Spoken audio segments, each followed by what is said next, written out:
네, 귀한 또 행사를 잘 끝났습니다. 은혜 가운데 끝나서 얼마나 참 감사한지. 아, 아마 이렇게 여러분 성경학교 직접 현장에서 하는 교회는 아마 저희 교회밖에 없는 것 같아요. 그냥 여러분들 기도해 주시고 또 잘 무탈하게 잘 끝나서 정말 항상 해마다 저희들은 원래 그 충주 수안보 파크 호텔에서 항상 이렇게 캠프도 하고 또 전교인 수련회 하고 여러분 성경학교도 같이 하고 그랬었는데 벌써 우리가 못한 지 한 2년, 3년 됐나요? 예, 목번. 그래서 아주 그냥 세월이 계속 흘러갑니다. 하여튼 뭐 조만간에 뭐 위드 코로나 시대가 오면은 뭐 같이 하든지 또 하나님께서 또 때가 있을 것 같습니다. 여러분들 잠깐 그 주보예요. 그 중보기도 제목 이거 주보 꼭 갖고 오셔서 위에서 기도해 주시기 바랍니다. 우리 장기현 선교사님 위해서 기도해 주시고요.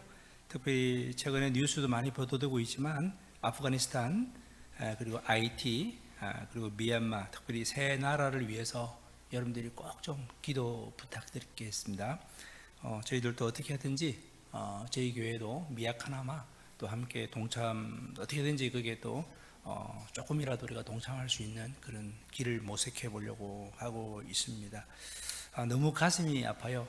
생각하면 할수록 가슴이 너무 아프고 우리가 기도로라도 같이 함께 여러분들이 동참했으면 참 좋겠습니다. 나중에 설교 마치고 우리가 이 중보기도 가지고 한번 같이 우리 기도하는 시간을 그때 갖도록 하겠습니다. 자, 오늘 그 간증 있는 삶 1번이라고 되어 있고요. 이제 부제로 우리 한번 다 같이 부제 한번 읽어볼까요? 자, 부제 옆에 시작. 고영과 선택에서 갈린 운명입니다. 오늘 여러분들 이 예배를 통해서도 여러분들이 운명이 갈린다라는 걸 아시고 말씀을 한번 잘 들어봅시다. 먼저 오늘 본문으로 바로 들어가겠습니다. 본문 1절 2절 한번 보실까요? 자, 다 같이 오늘 성경 본문입니다. 1절 2절 우리 같이 한번 읽도록 하겠습니다. 시작. 부형들아, 내가 지금 여러분 앞에서 변명하는 말을 들어라. 그들이 그가 히브리 말로 말함을 듣고 더욱 조용한지라. 이어 이르되. 여러분 그 지난번 상황을 아시죠? 지난주 상황을 보시려면 잠깐 우리가 주보 첫 번째 1번을 참고하시면 좋겠습니다. 주보 1번을 조금 한번 보시면 우리가 말씀을 이어가기 위해서 자, 주보 1번을 제가 한번 천천히 읽어 드릴게요. 천부장의 보호 아래 이제 바울은 그 안토니오 요새 계단 위에서 유대인들을 진정시키고 이제 자기 변론을 펼쳐가고 있습니다. 그래서 오늘 1절 2절부터 시작된 그 부형들아 하면서 이제 이야기를 하고 있죠. 그러면서 이제 본인이 여러 가지 이야기를 쭉 하고 있다는 걸 아시고 이제 1번의 내용을 여러분들이 전체적인 내용으로 보시고 다시 한번 본문을 보십시다.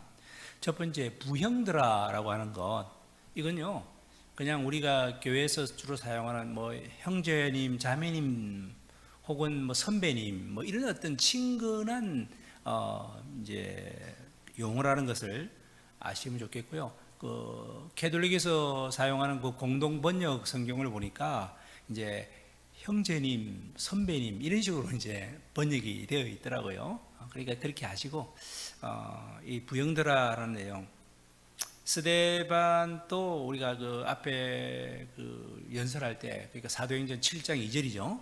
거기도 보면 역시 마찬가지 부형들아. 스데반도 그렇게 이야기했어요.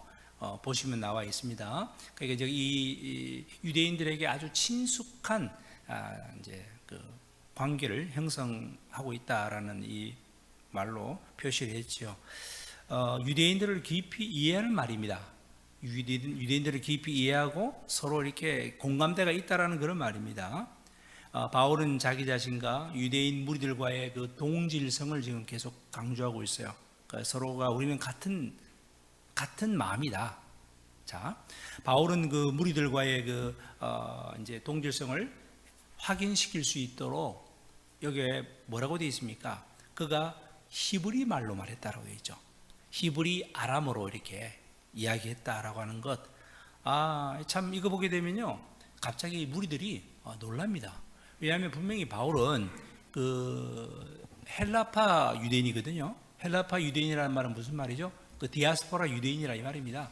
그러니까 벌써 세월이 많이 지났기 때문에 대부분 헬라파 유대인들은요 헬라 말은 잘하지만, 그리고 뭐 또 다른 그 나라의 그 방언은 잘하지만 히브리 말은 사실은 몰라요. 뭐 헬라 말도 그냥 뭐 거의 뭐라고 할까요? 아주 기초적인 말만 하지 아주 할 수도 없는 상황입니다. 그 디아스포라 유대인들이 참 불쌍하죠. 그러니까 민족의 정체성도 잊어버리고. 근데 바울이 갑자기 사람들 앞에서 히브리 말로 유창하게 쫙 이야기를 하니까 갑자기 사람들이 막 놀란 거예요. 아니 저자가 어떻게 히브리 말을 저렇게 아니 우리보다 훨씬 잘하는 거 아니냐 하고 깜짝 놀랐습니다. 그러니까 분위기가 갑자기 이제 누구로 떨어진 거죠. 갑자기 놀래가지고 누구로 떨어진 거예요. 그 바울이 이제 그들을 이제 조용히 시켰죠. 이러면서 이제 바울은 이제 연설이 시작됩니다. 자, 오늘 그 바울의 그 자기 변론이라고도 해도 되고, 연설이라고 해도 되고, 자, 우리 3절 한번 같이 한번 어떻게 연설하는지 한번 볼까요? 다 같이 3절 시작. 나는 유대인으로 길리기아 다소에서 났고, 이 성에서 자라 가말리엘의 문화에서 우리 조상들의 율법에 엄한 교훈을 받았고, 오늘 너희 모든 사람처럼 하나님께 대하여 열심히 있다라고 이렇게 이야기했습니다. 그러니까 이제 세 가지로 이제 바울이 자기 자신을 언급해요. 첫째는 자기의 그 태생에 대해서 이야기하고 있죠. 어디에서 태어났다고 되어 있습니까? 길리기아 다소에서 태어났다. 이 다소라는 도시는요 아주 큰 대도시예요. 아주 어떤 뭐 시골에서 태어난 게 아니다 이거예요. 아주 그냥 영향력이 있는 도시에서 자 길리기아 다소에서 태어났다. 그리고 또 어디에서 내가 자랐다? 이 성에서 자랐다라고 해서 다소라는 성에서 가장 메인 아주 그 도시에서 자랐다라는 거죠. 이 성에서 자랐다, 성장했다. 그리고 난 다음에 교육은 또 어떻게 받았다? 가말리아의 그 문화에서, 즉 가말리엘이라는 당대의 최고의 스승 아래에서 수제자로 자기는 배웠다라는 것을 자 이야기합니다. 자, 세 가지죠. 첫째 뭐라고요? 자기의 태생. 두 번째 뭐예요? 자기의 성장 과정. 세 번째 뭐예요? 자기의 교육 과정. 이것을 이제 먼저 빨리. 지금 여러분 바울이요 시간이 없어요. 지금 왜냐하면 자칫하면 돌이 날아 들어올 판입니다. 그러니까 빨리 이 상황의 분위기가 마침 누구로 떨어졌으니 얼른 빨리 그들에게 설득력 있는 말을 해야 되는데 바울이 얼마나 이렇게 다급했겠습니까? 그러면서 이제 자기 일을 말합니다. 나는 율법에 정통한 자다. 여러분들처럼 여러분들도 율법에 아주 익숙한데 나도 율법이 아주 익숙한 게 아니라 나는 정통이다. 정통. 율법을 난 너무나도 잘한다. 모르는 게 아니다. 그리고 또한 뭐라고 합니까? 하나님께 대하여는 나는 아주 열심히 있는 자다. 이렇게 이야기를 하고 있는 거예요. 나는 하나님에 대해서는 둘째가라면 서러울 정도로 나는 아주 열정파다. 자, 우리 4절 5절 읽어봅시다. 다 같이 4절 5절. 자, 내가 이 돌을 시작. 내가 이 돌을 박해하여 사람을 죽이기까지 하고 남녀를 결박하여 옥에 넘겨놓으니 이에 대제사장과 모든 장로들이 내 증인이라. 또 내가 그들에게서 담에서 형제들에게 가는 공문을 받아가지고 거기 있는 자들도 결박하여 예루살렘으로 끌어다가 형벌받게 하려고 가더니, 여러분 4절 5절은 그러니까 자기가 얼마나 내가 이 율법에 열심이고 하나님에 대해서 열심인지 자기가 어떤 사람인지 이렇게 나는 했다라는 것을 이야기를 쭉 하고 있어요. 그 열심으로 말미암아 나는 이 기독교인들을 내가 다 잡아들이지 않았느냐. 심지어는 내가 사람까지 죽였다. 이 말까지. 사람까지 죽였다. 나는 하나님의 교회를 박해하는 자다. 막 이 바울이요 아주 자기의 과거를 거침없이 이야기합니다. 이 바울은 자기 자신이 뭐 여러 가지 성경에는 이런 언급이 되게 많아요. 뭐 참고로 그냥 제가 여러분들에게 참고로 하나 말씀드린다면 고린도전서 15장 그 9절에 보게 되면 제가 그냥 읽어드릴게요. 나는 사도 중에 가장 작은 자라 나는 하나님의 교회를 박해하였으므로 사도라 칭함받기를 감당하지 못한다. 그래서 하나님의 교회를 박해했다. 갈라디아서 1장 13절에도 그런 말하고 있고요. 또한 빌립보서 3장 6절에서도 똑같이 하나님의 교회를 박해하는 자다. 자기를 그렇게 이야기해. 그러니까 특히 또 그 디모데전서 그 1장 13절에서는요 이런 말도 하고 있어요. 뭐라고 말하냐면 뭐 그냥 여러분 들으시면 돼요. 나는 저게 자기 자신을 이야기할 때요. 내가 자 디모데전서 1장 13절인데요. 내가 전에는 비방자다. 그리고 박해자다. 나는 폭행자다. 뭐 이런 말을 서슴없이 하고 있어요. 나는 비방자, 박해자, 폭행자, 기독교인에 대해서는 이 정도로 나는 하나님에 대해서 열심히 있었다. 우리가 잘 아는 말씀 디모데전서 1장 16절에는요, 15절이죠. 나는 죄인 중에 괴수다. 이렇게까지 말해요. 한번 따라합시다, 여러분들. 죄인 중에 괴수. 나는 죄인 중에 괴수다. 디모데전서 1장 15절의 유명한 구절이죠. 자기 자신을 이렇게 이야기하는 바울. 이런 자기 자신에 대한, 즉 그게 뭐냐면요, 유대인들에게 이건 하나의 자기를 이렇게 나는 율법에 열심이었다. 그 증인이 대제사장이요, 또 장로들이 증인이다라고 이렇게 이야기하고 있죠. 여러분 본문에 보면 이에 대제사장과 모든 장로들이 내 증인이다 이렇게 이야기하고 있잖아요. 오늘 본문에. 심지어는요, 지금 다메섹으로 가는데 가면서 이 사내들인 공회의 그 여러 장로들이 있고, 사내들인 공회의 최고의 우두머리가 대제사장이에요.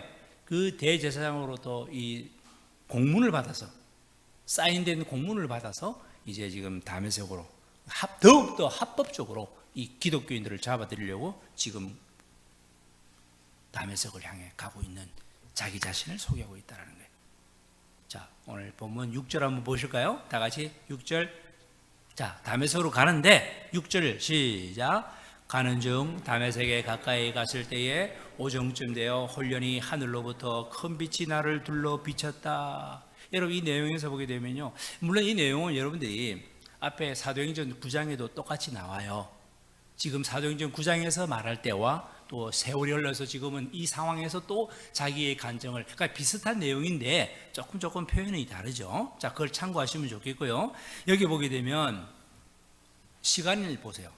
지금 정말 정오라고 되어 있습니다. 정오, 오정쯤. 그러니까 당시에 그 가장 햇빛이 뜨거울 때라 이 말입니다. 그러니까 햇빛이 가장 강렬할 때다 이 말입니다. 뭐 더운 것은 둘째치고 너무나도 눈부셔요. 얼마나 그 빛이 강한지. 그런데 그 다음에 뭐예요? 홀련히 어디에서요? 다 같이 홀련히 뭐라고요? 하늘로부터 큰 빛. 이 세상에 그것도 적도의 가장 강렬한 태양빛을 삼킬 만한 그 큰 빛. 여러분, 그 큰 빛 앞에 그 태양, 자기라는 태양은요 아무것도 아니에요. 그냥 켜져 있다 요 정도만 알지 전혀 그 빛은 영향력을 발휘하지 못할 정도로 하늘에서의 큰 빛이 바울 자기 자신을 둘러 비쳤다라고 되어 있잖아요. 그러니까 햇빛이 비친 게 아니라 햇빛도 있지만 그건 뭐 완전히 삼켜져 버린 그 큰 빛이 나를 둘러 비쳤다 이 뜻이에요. 뒤에 보게 되면 이제 바울이 그 빛으로 인해서 눈이 멀었다라고 되어 있습니다. 그죠? 자, 뒤에 이제 11절이 나옵니다만 그때 가서 보기로 하고, 아무튼 이 빛이 비춤으로 말미암아 어떤 걸 생각하게 되었습니까? 그동안 자기의 그 무지 어둠에서 헤맸던, 자기가 잘못 알았던 하나님의 뜻을 잘못 알았고 율법에 대해서 잘못 적용했고 잘못 살아왔던 그 무지가 깨달아지면서 이제는 하나님을 다시 한번 알게 되었고 하나님의 뜻을 다시 한번 깨닫게 되었고 내가 정말 죄인 중에 괴수라는 것도 깨닫게 되고 새 생명을 얻게 되는 그 하늘로부터 홀련히 큰 빛이 나에게 비쳤다. 여러분, 비록 육신의 눈은 멀게 되지만 마음의 눈은 엄청나게 밝아졌다 이 말입니다. 깨달아졌다 이 말입니다. 자, 어떤 상황이 벌어지는가 이제. 자, 홀련히 큰 빛이 임했습니다. 7절 8절 보시겠어요? 다 같이 7절 8절 시작. 내가 땅에 엎드러져 들으니 소리 있어 이르되 사울아 사울아 네가 왜 나를 핍박해 하느냐 하시거늘 내가 대답하되 주님 누구시니까 하니 이르시되 다 같이 나는 네가 박해하는 나사렛 예수라 하시더라. 자, 우리가 뭐 너무나도 잘 아는 내용이죠. 자, 다시 말씀드립니다. 사도행전 9장에 동일한 사건이 기록되어 있다는 것 나중에 본문을 텍스트를 한번 비교해 보시기 바랍니다. 아무튼 지금 여기에 중심하겠습니다. 하늘의 큰 빛, 이제 바울을 완전히 무장해제, 무력화시켰습니다. 그러면서 주님은 사울아 사울아 이름을 부르며 그에게 반문하십니다. 너 왜 그러니? 이 말입니다. 너 왜 그렇게 나를 박해하니?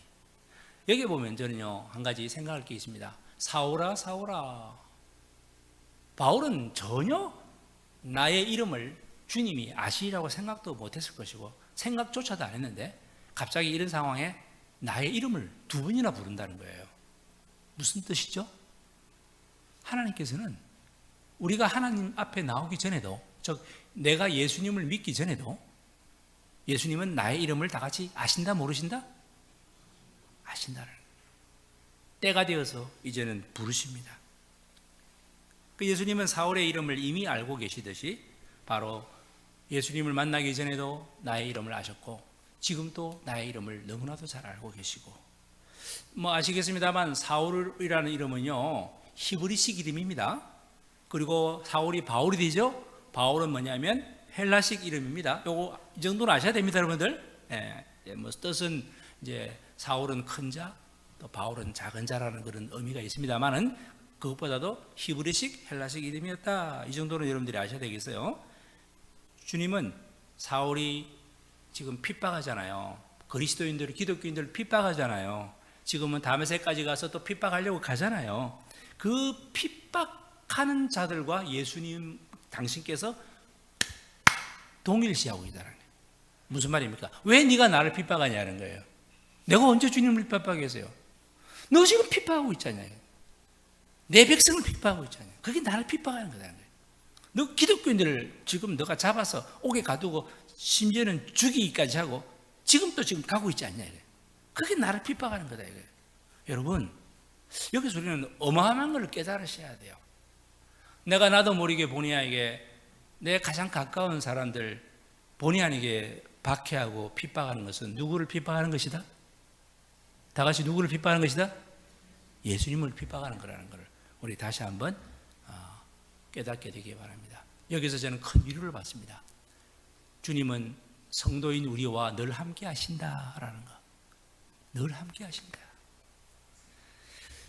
다 같이 9절 다 같이 읽겠습니다. 9절 시작. 나와 함께 있는 사람들이 빛은 보면서도 나에게 말씀하시는 이의 소리는 듣지 못하더라.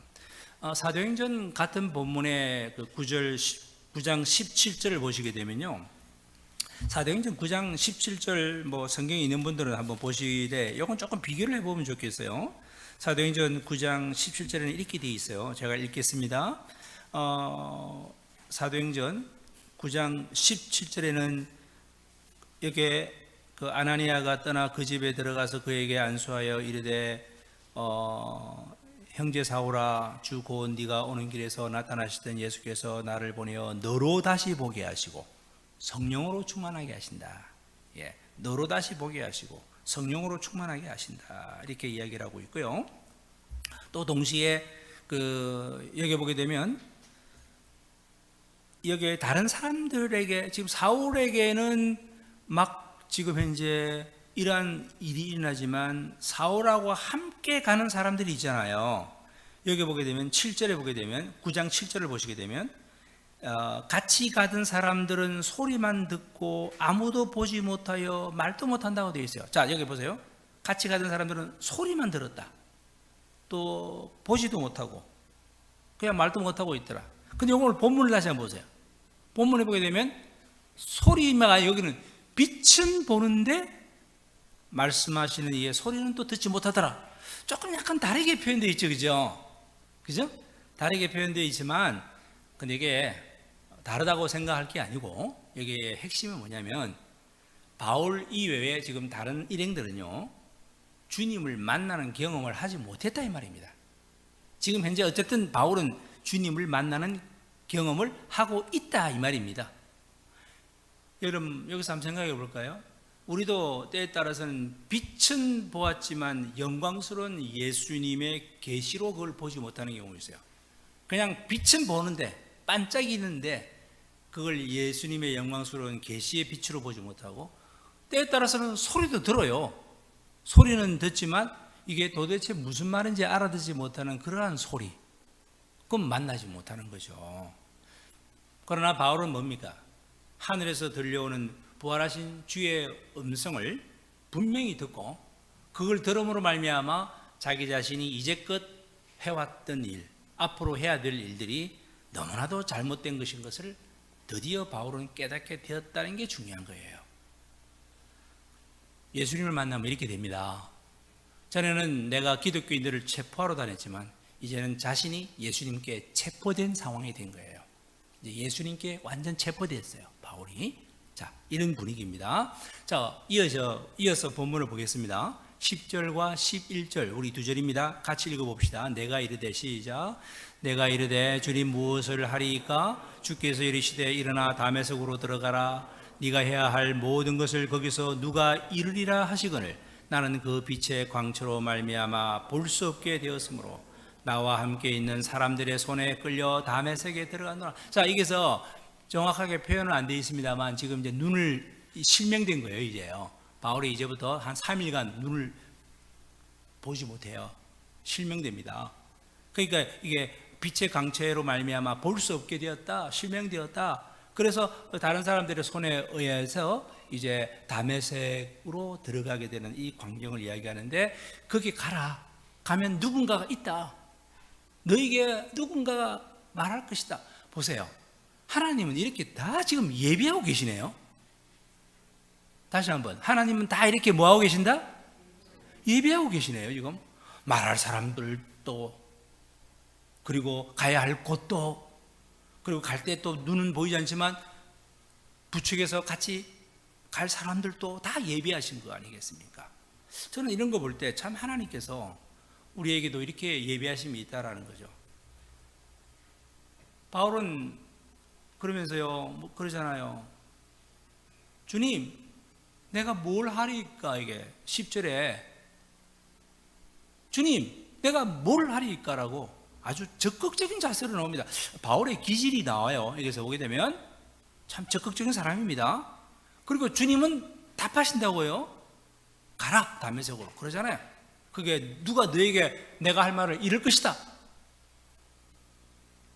사랑하는 성도 여러분, 우리 주님께서는 바울의 삶을 계속 살피고 있었다는 거예요. 바울의 삶을 계속 살피고 계시면서 결정적인 때가 되자 그를 부르셨다라는 거예요. 그리고 아주 어마어마한 큰 하늘의 빛이 비춰져서 그의 눈을 멀게 했다라는 거예요. 그러면서 아나니아의, 나중에는 이 아나니아를 만납니다. 말도 되지만 아나니아의 안수가 있어요. 눈을 떼게 돼요, 나중에. 자, 그건 조금 이따 제가 나오니까 설명을 하겠습니다만 본문을 계속 볼까요? 12절, 13절 같이 보겠습니다. 12절, 13절 시작. 율법에 따라 경건한 사람으로 거기 사는 모든 유대인들에게 칭찬을 듣는 아나니아라 하는 이가 내게와 곁에 서서 말하되 형제 사오라. 뭐라고요? 다음에 다시 보라 하거늘 즉시 그를 쳐다보았다. 자, 다시 보라 하니까 즉시 누구를 봤다고요? 누구를 보았다? 그를 그가 누구예요? 아나니아입니다. 자, 여기 이제 문맥을 하시고요. 여러분, 아나니아에 대한 지금 바울이 화가 난 유대인들에게 지금 말하고 있는 거라는 거 잊지 마세요. 본문의 상황을. 그러니까 지금 바울이 지금 현재 시간이 없어요. 이 말을 아주 조리 있게 상당히 잘 해야 되고 좀 축약해서 해야 됩니다. 그러니까 이게 사도행전 9장에 있는 그 자세한 스토리는 하지 않고 막 아주 중요한 것만 말하고 있는 거예요. 지금 현재 아나니아에 대해서는 지금 설명을 하고 있어요, 바울이. 자, 아나니아는 율법에 따라 경건하게 사는 자, 이렇게 말해요. 그러니까 율법에 따라 사는 자면 유대인들하고도 상당히 공감대가 있잖아요, 그죠? 그 아나니아를 내가 만났다라는 거예요. 아나니아는 모든 당시의 사람들이 존경했던, 누구나 다 알고 있는 사람이에요, 아나니아는요.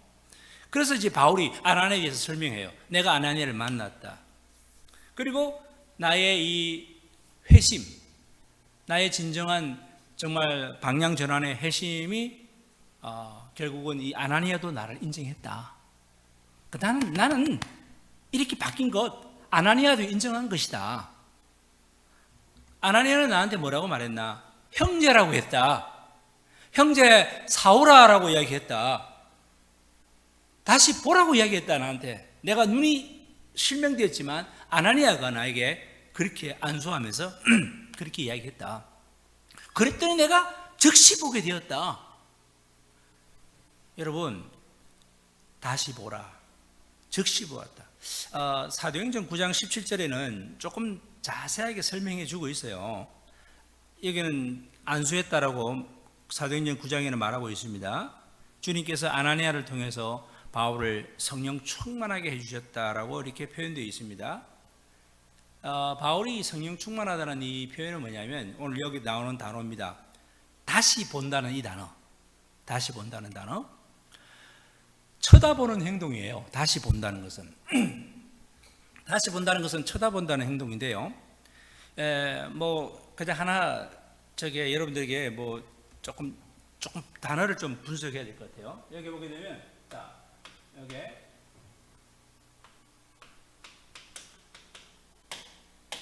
이게 아나라는 말이 있어요. 아나블레포라는 말인데요. 이 아나블레포가 뭐냐면 다시 본다 이 뜻인데요.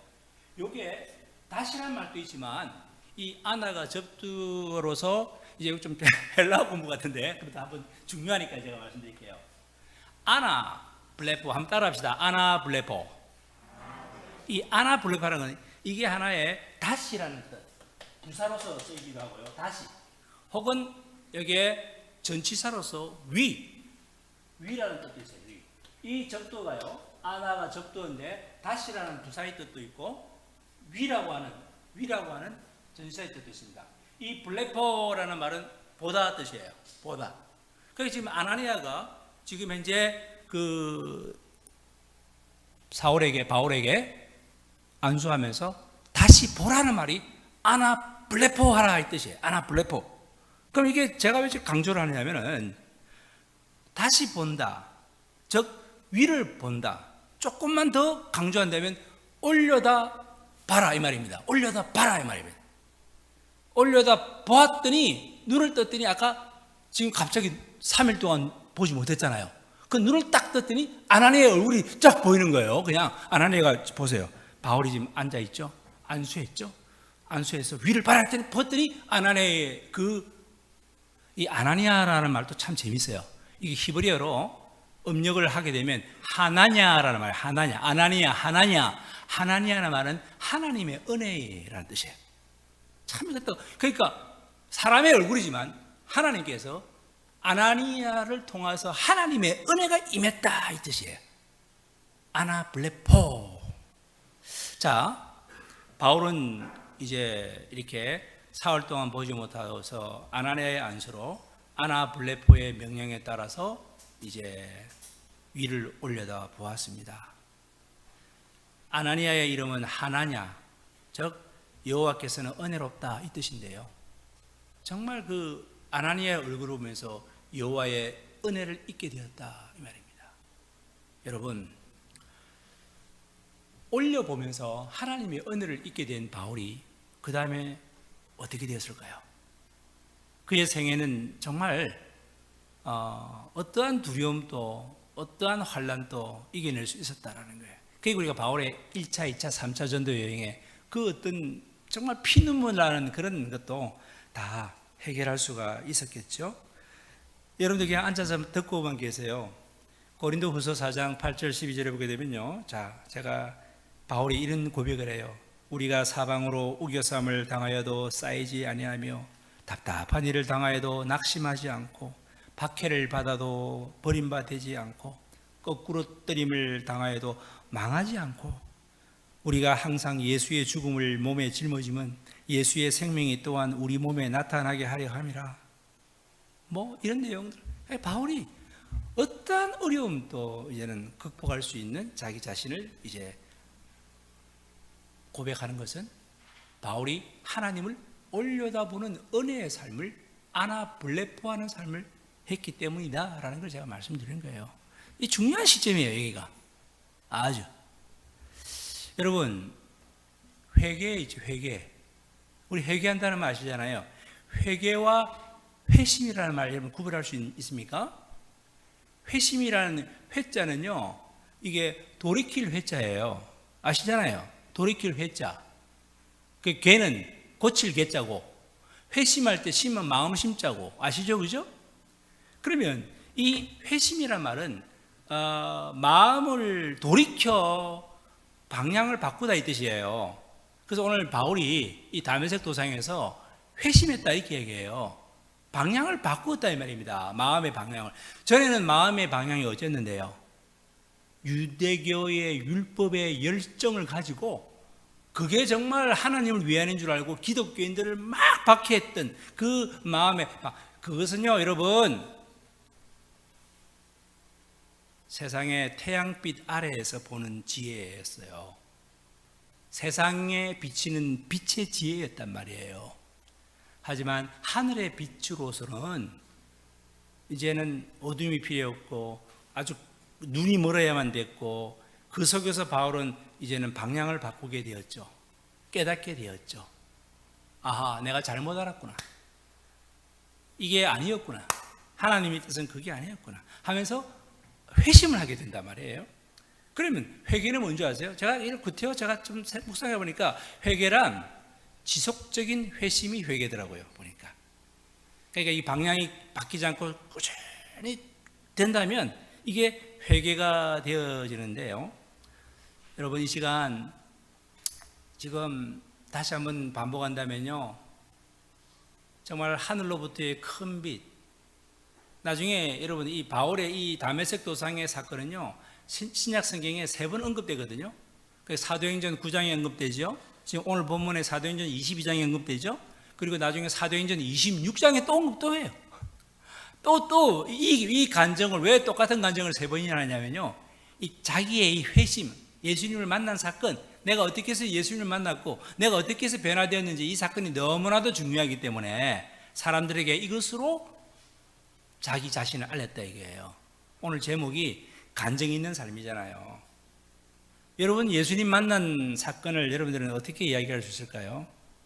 바울은 어디에서나 이것을 가장 중요하게 말했습니다. 지금 오늘 본문의 상황도 얼마나 지금 위험한 상황입니까? 나중에 사도행전 26장 가서도요, 법정에서 재판받을 때 이 이야기를 또 해요. 나중에 가서 보겠습니다만 또 해요. 여러분, 간증할 만한 게 있나요, 우리? 나는 어떻게 해서 예수님을 믿었고, 나는 어떻게 해서 회심했고, 어떤 회개 생활을 하는지, 여러분, 이런 간증 있는 삶을 살아가고 있습니까? 그게 없다면 나는 왜 없을까요?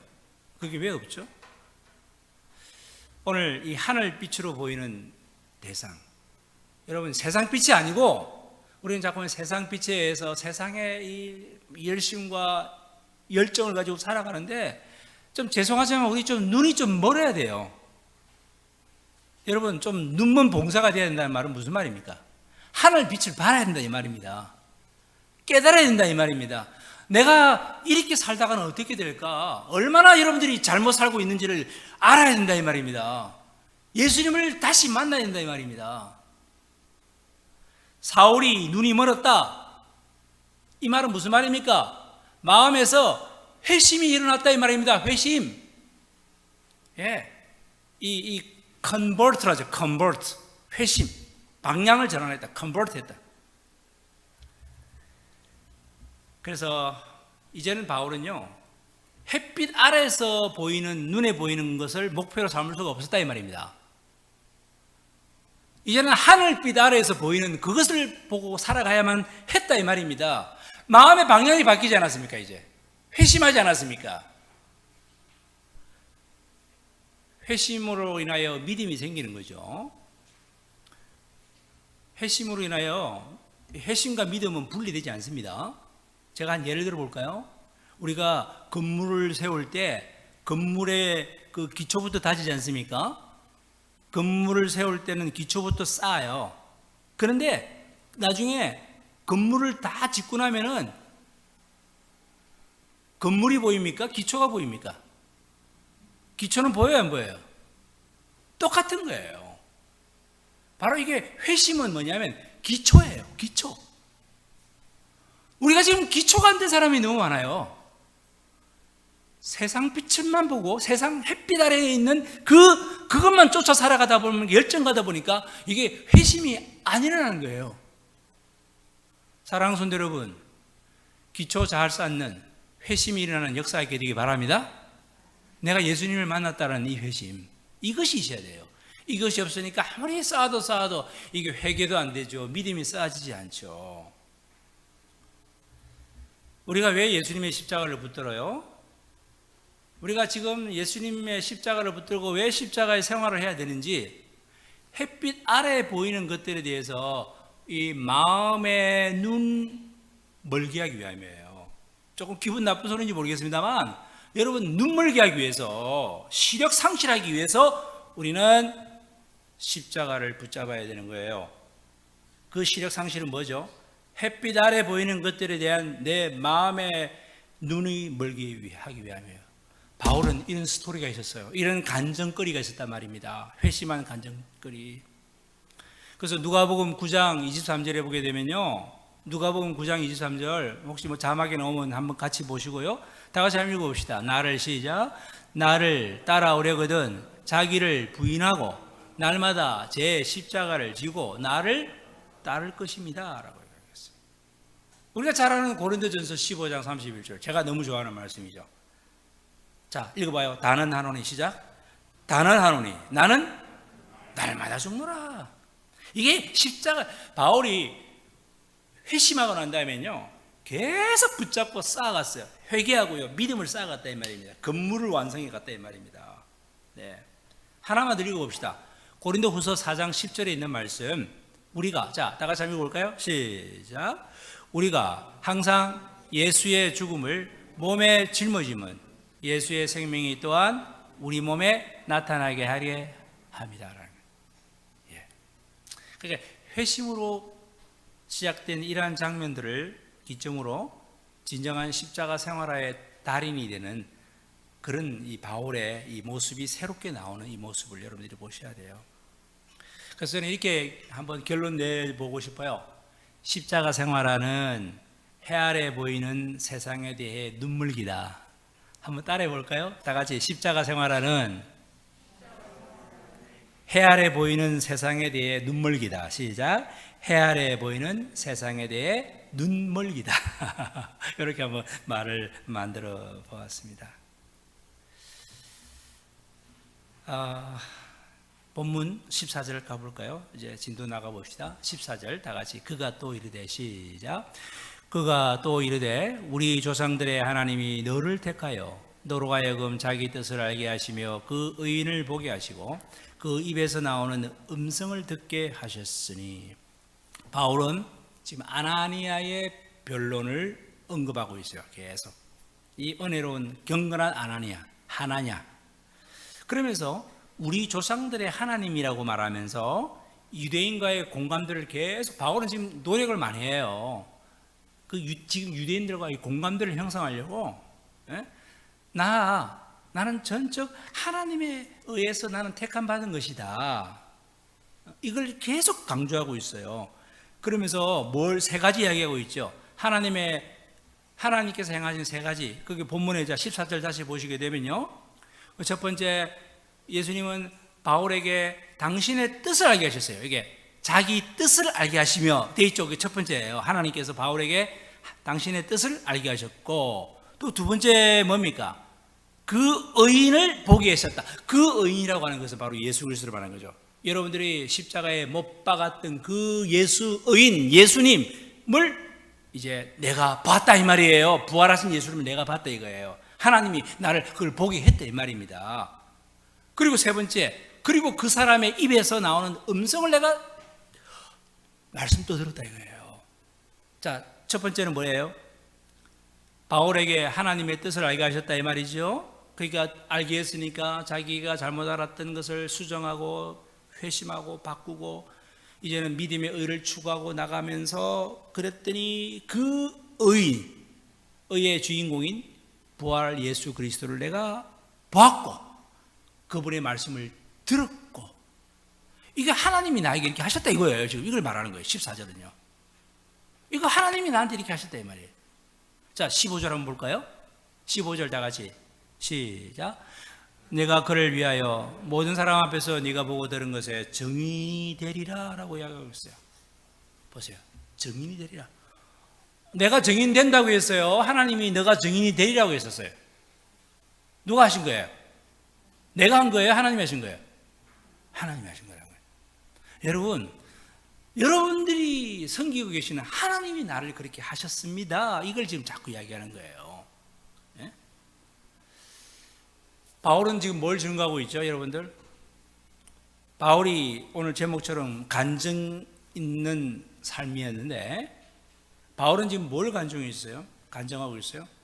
그가 증거해야 됐던, 간증해야 됐던 내용은 내가 보고 들은 예수님, 그리고 그 예수님을 인하여 변화된 나, 회심한 나, 그리고 내가 회개하며 살아가고 있는 나는 복음을 이걸 전한다는 거예요. 그래서 여러분들 이걸 쉽게 생각해 보실래요? 복음을 전한다는 말이 뭐냐면, 여러분들이 가서 복음을 전해야 되잖아요. 복음을 전한다는 것은 내가 예수님을 보고 들음으로 변화된 이것을 증거하는 게 복음을 전하는 거예요. 여러분, 이 정도의 전할 거리가 여러분들 있으셔야 됩니다. 여러분들도 내가 예수님을 보고 듣고 이렇게 해서 내가 나의 변화된 나 자신을 이제 증언하는 이것이 복음을 전한다는 거다. 자, 이제 16절 보세요. 이제 아나니아가 계속 이야기합니다. 자, 16절 시작.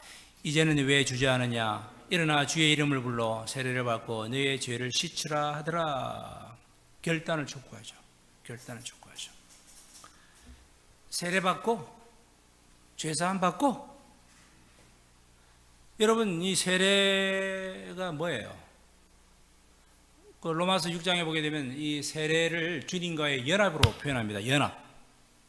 세례를 뭐라고요? 주님과의 뭐? 연합. 십자가에서 돌아가신 예수님의 죽음과 연합하여 우리의 옛사람이 죽고 죽음을 깨뜨리고 부활하신 예수님과 연합하여 내가 새 생명으로 거듭난다는 게 바로 세례예요. 이제 바울아, 이제는 시간이 없다. 빨리 세례를부터 받고. 그래서 사실 이 세례 받는 게 참 중요한 것 같아요, 여러분들. 뭐 세례도 하도 우리가 엉터리 받으니까 좀 문제인데, 저도요 세례를 다시 받고 싶어요. 저도 제가 전에 말씀드렸잖아요. 저도 중3 때 그냥 세례 그냥 너무 다시 세례 저는 받고 싶어요. 이런 식으로. 거듭나는 세례, 즉 부활하신 예수님의 생명과 연합하는 세례. 이게 연합의 의미가 참 중요합니다. 연합. 그 로마서 6장 찾아보면 세례에 대해서 잘 나와 있어요. 한번 찾아보세요, 여러분들 집에서. 연합이라는 주님과의 연합의 세례입니다. 자, 본문 계속 봅시다. 17절, 18절 다 같이. 자, 17절, 18절 시작. 후에 내가 예루살렘으로 돌아와서 성전에서 기도할 때에 황홀한 중에 봄에 주께서 내게 말씀하시되 속히 예루살렘에서 나가라. 그들은 네가 내게 대하여 정언하는 말을 듣지 아니하리라 하시거늘. 여기 보면 중요한 포인트는요, 바울이 성전에서 기도했다라고 되어 있어요. 자, 후에 내가 예루살렘에 돌아왔다는 것은, 이 말은 무슨 말이냐면 이제 바울이 회심하고 난 다음에 이제 집거 생활을 끝내고 예루살렘으로 돌아올 때 그 과거의 그때를 말하는 거예요. 그러니까 이 3년간 아라비아에서 바울이 체류했죠. 그죠? 그 기억나실 겁니다, 여러분들. 그 아라비아에 머물고 난 다음 그 다음에 이제 드디어 예루살렘을 방문을 해요. 그건 사도행전 9장 2절에 나오기도 하고, 그건 그냥 각자 알아서 찾아보세요. 갈라디아서 1장 17절 19절에 자세한 내용이 나옵니다. 내가 3년간 그 아라비아에서 체류했다라는 말이 나와요. 이때 이제 그 성전에서 기도를 해요. 예루살렘 가서 성전에서 가서 기도를 하면서 이제 주의 음성을 들어요. 보세요. 여기 본문에 보니까 황홀한 중에 뭐가 이제 환상과 계시를 본 거죠. 주께서 내게 말씀을 하시니까 뭐라고? 속히 예루살렘에서 나가라. 여기서 무슨 사인이죠? 너는 이제 이방인의 사도가 돼야 된다. 이걸 벌써 말하고 있는 거예요. 여기서부터 이미. 예루살렘에서는 지금 너의 말을, 네가 정언하는 말을 안 들을 거다. 성령께서 보세요. 기가 막히게 아시잖아요, 지금. 그래서 자기가 1차, 2차, 3차 전도 여행을 하러 나갔다 이 말입니다. 그래서 나갔다는 거예요. 이 음성을 듣고. 그래서 바울은 이방인의 사도라는 것을 여기서도 확실하게 다시 한번 못 박아 주시는 거죠. 자, 19절, 20절 봅시다. 19절, 20절 다 같이. 자, 시작. 내가 말하기를 주님, 내가 주를 믿는 사람들을 가두고 또 각 회당에서 때리고 또 주의 증인 스데반이 피를 흘릴 때에 내가 곁에 서서 찬성하고 그 죽이는 사람들의 옷을 지킨 줄 그들도 압니다. 자기 과거를 또 회상하는 거예요. 참 이게 가슴 아픈 일이죠. 하나님 나를 이방의 사도로 보내려고 하지만 나 사실 이런 사람인데 내가 참 기독교인들을 많이 못 살게 굴었고 심지어는 스데반 일이 가슴이 맺히는 거예요. 스데반은 자기가 직접 죽이진 않았어요. 죽인 일에 함께 동참을 했지만 죽인 자들의 옷을 잠깐 맡아두기도 했고, 여기 중요한 표현 하나 체크합시다. 여기 보면 또 주의 증인 스데반, 요거 체크하세요. 자, 스데반 앞에 뭐가 붙어 있죠? 주의 뭐라고요? 증인. 우리 성경, 지금 우리는 개혁개정 보잖아요, 그죠? 그리고 앞에가 뭐냐면 개정이에요. 개혁이에요, 앞에가. 그 개혁 앞에 뭐가 있어요? 흠정력이 있었어요. 막 한자도 있고, 막 아주 오래된 그 성경에 보게 되면 여기에 정인이라는 말 대신에 순교자로 번역을 했어요. 순교자. 스데반은 뭐예요? 순교자로 아예 딱 흠정력에는 그렇게 번역이 되어 있다는 거 여러분들 참고하시면 좋겠어요. 무슨 말이냐? 주의 증인 스데반은, 즉 증인이라는 말은 이게 무슨 뜻이냐면 순교자라는 뜻도 있다는 걸 아시면 좋겠어요. 자, 이 순간 바울이 지난날 자신의 그 아픈 상처의 그 과거를 회상하는 이유가 뭘까요? 그냥 심플하게 생각하면 나 같은 게 어떻게 내가 이방인의 사도가 될 수 있어요? 이 말이죠. 그런 아주 자책감을 갖고 있는 거예요. 그리고 21절 보자. 본문 21절 가봅시다. 자, 본문 21절 다 같이 시작.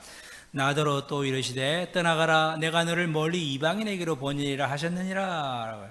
이게 바로 뭐냐면 여러분 앞에 9장에서는요. 앞에서는 뭐냐면 너는 나의 택한 그릇이다라는 이 표현이에요. 너는 이방인을 위한 나의 택한 그릇이다. 이 유명한 말이잖아요. 택한 그릇. 여기서는 막 그렇게 표현할 시간이 없는 거예요. 지금 이제 그냥 너를 멀리 이방인에게로 보낸다. 그러니까 벌써 재차 이야기하죠. 앞에서도 이야기했잖아요. 빨리 예루살렘을 떠나라 이 말을 듣고 지금도 보세요. 21절에 내가 이방인에게 보내겠다라고 정확하게 이야기하고 있죠. 그러니까 벌써 여기서도 두 번이나 강조하고 있어요. 뭘 강조하고 있죠? 너는 무슨 사도? 다 같이 이방인의 사도가 된다는 걸, 그 소명을 분명히 말해주고 있어요. 너는 이방인 전도사에게 대한 소명을 내가 준다. 그 확실함을 지금 이야기를 하고 있습니다. 자, 그러니까 여러분 여기 잠깐 보세요. 이 바울이 이방인 전도 사역은 바울이 원한 거예요? 예수님이 원하셔서 그를 보내신 거예요? 다 같이. 그렇죠? 바울이 원한 게 아니라고요. 그러니까 지금 히브리 유대인들에게 지금 그걸 말하는 거예요. 여러분, 내가 이방인에게 전도하고 이런 거 내가 원해서가 아니라 하나님이 나를 보내신 거예요. 그래서 이만저만 내가 그 과거를 이야기하는 거예요. 성전에서 기도했다는 말도, 그 성전은 예루살렘 히브리 사람들이 얼마나 그 거룩하게 생각합니까? 거기서 내가 계시를 받고 환상을 보고 음성을 들었고 이런 분명한 메시지를 들었으니 내가 어떻게 안 갈 수가 있겠습니까? 여러분, 이걸 이제 설득을 시키는 거예요. 지금 설득을. 여러분 분위기 파악하셨죠? 그죠? 지금 막 히브리 유대인들에게 설득을 시키려고 이렇게 이야기했어요. 예수님이 원해서 내가 하는 거예요. 우리 하나님께서는 아직도 복음을 듣지 못하고 죽어가는 사람들에게 하나님은 너무 가슴 아파하시니 그래서 나를 택해서 이방인들에게 보내신 거예요. 여러분들, 제가 가고 싶어서 하는 게 아니에요. 이렇게 이야기하는 거예요. 설득력 있게. 자, 어떤 일이 벌어집니까? 마지막 오늘 본문이죠. 자, 22절 23절 한번 볼까요? 오늘 여기까지만 보겠습니다. 22절 23절 다 같이 시작. 이 말하는 것까지 그들이 듣다가 소리질러 이르되 이러한 자는 세상에서 없애버리자, 살려둘 자가 아니라 하여 떠들며 옷을 벗어 던지고 티끌을 공중에 날렸다라고 되어 있어요. 바울이 지금 정말 신중하게 설득력 있게 연설을 잘하고 있는데, 제가 볼 때는요, 바울의 연설은 전혀 문제가 없어요. 제가 볼 때는 바울의 연설은요, 이 정말 기가 막힌 연설인데, 딱 유대인들이 갑자기 이방인이라는 말을 듣자마자 갑자기 막 그냥 아킬레스건을 건드렸든지 유대인들이 막 갑자기 막 저 사람을, 저 바울을 죽여야 된다, 살려둘 자가 아니다. 와, 여기 보면 참 재밌어요. 이게 23절에 보니까 떠들며 옷을 벗어 던지고 티끌을 공중에 날린다. 이게요, 구약의 그 시대에 백성들의 분노를 표현할 때도 이렇게 다 해요. 그러니까 맞아요. 최고의 분노가 고조에 이르렀다 이 말입니다. 떠들며, 이 전부 다요, 이 정말 그 진행형으로 계속 이렇게 했다 이 말입니다. 현재 분사형으로 써 있어요. 이게 문법을 보게 되면. 그러니까 현재 분사형이라는 말 다 아시겠죠? 막 이게 계속 진행이 되었다. 참 잘 묘사하고 있죠. 그러니까 유대인들은요, 너무나도 이 이방인들에 대해서 배타적이고 자기들의 이 특권의식을 갖고 있고, 뭐 지금도 여전히 그래요. 사실은요, 지금도 여전히 상황이 원점으로 돌아갔어요. 아우, 속상해. 바울이 참 멋있게 잘했는데, 유창한 히브리어 말로 잘했는데, 교만하고 그릇된 서민의식에 빠져있던 이 유대인들은 바울의 이러한 변정을 받아들일 수가 없었고 듣기 괴로웠던 거죠. 바울은 지금 자기 자신의 말이 아니라고 했습니다. 나를 찾아오신 주님으로부터 들은 말씀이었다. 두 번째는 아나니아, 여러분들이 잘 아는 정말 경건한 그 여러분들이 존경하는 그 사람 아나니아로부터 내가 또 통해서 들은 하나님의 말씀이었다. 세 번째, 나는 또 예루살렘의 성전에서 기도하다가 환상과 계시 속에서 내가 들은 말씀이었다. 이렇게 이야기하는데 그 내용이 바로 이방인을 위한 전도사로 나를 보낸 것인데, 이 말을 듣자마자 이방이라는 말에 그만 이들이 열받아가지고 막 지금 난리를 다시 그래서 지금 쇠사슬에 결박당한 이 바울, 이 로마군에서 연행되면서 그 요새로 가면서도, 그 끌려가면서도, 결박당하면서도 온 마음을 다해 삶을 다해 하나님의 말씀을 증언하는 간증 있는 삶을 살아가는 이 바울, 그런 자를 향해서 살려줄 자가 아니다, 죽여야 된다 소리치는 이 유대인들을 어떻게 해석해야 돼요, 여러분? 이 유대인들을 우리는 어떻게 오늘 이 시간에 해석을 해야 될까요? 저는요, 지금 하나님 말씀을 증언하려고 하는 이 바울을 죽이려고 하는 그 유대인들은요, 바울을 죽이기 이전에 그들은 이미 살아계신 하나님을 이미 죽여버린 자들이다라고 저는 이렇게 말하고 싶어요. 그렇지 않습니까? 하나님의 뜻을 죽여버렸고. 자, 오늘 이 정도 설교하겠습니다. 제가 간증 있는 삶 1이라고 했죠. 그죠? 오늘 2에 대해서는 아마 주보가 오늘 주보에 대해서는 하나도 제가 1번 외에는 제가 언급하지 않았는데, 다음 주에 포인트가 이거예요. 왜 유대인들은 이렇게까지 했을까? 그들의 진정한 문제가 뭐였을까라는 걸 내가 이제 다음 주에 말씀을 드리려고 그래요. 그게 이제 부제에 나옵니다. 고용과 선택에서 갈린 운명. 요거 제목을 그대로 해서 간증 있는 삶 2. 그가 이제 다음 주에 말씀을 전하겠습니다.